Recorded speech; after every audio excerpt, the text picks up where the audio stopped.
This Consolidated PBY-5A Catalina was built in late 1944 at the Consolidated Vultee factory in New Orleans. It entered service with the United States Navy in March 1945 and flew with them until 1952. After a period of storage, the US Navy sold it to an American civilian operator in 1956, who in turn sold it on to Canada in 1957. The aircraft is modified from the original specification. The most obvious modification is the installation of a larger power plant. Now fitted are two Wright R2600 radial engines, a considerable improvement on the original Pratt & Whitney R1830s. This required a modified tail to give the necessary rudder authority. And now for the Irish connection. After her display at Newtownards, the Catalina will depart for Lough Erne, and for the first time in almost half a century, a Catalina seaplane will land on its waters. Catalinas were based at Castle Archdale and Killadees Bay from 1940 until 1947.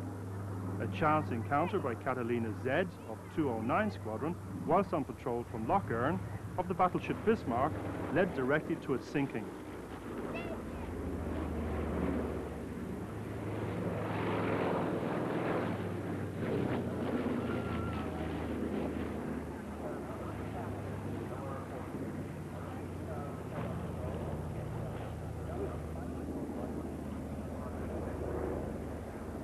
And this is what the observer sees from what the pilots call the glasshouse. Flown today by Paul Warren Wilson, who is a serving Royal Air Force pilot, who flies Harriers when he's not flying the Catalina, plotting his course here for Castle Archdale. In the right-hand seat is pilot Ken Emmett, who incidentally learned to fly Catalinas on the Loch, and for him this is a very special flight.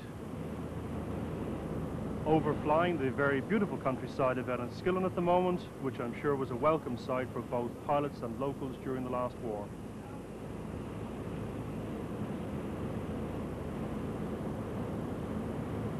And there are the engine controls of the Catalina, showing the throttle, the pitch levers and mixture controls. A rear review again as she approaches her former base after an absence of almost 50 years. No doubt a nostalgic moment for many onlookers.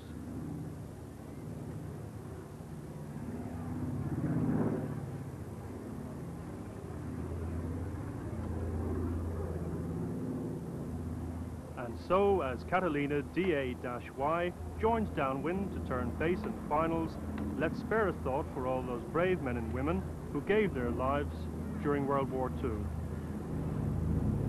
Many of those living today still need our support.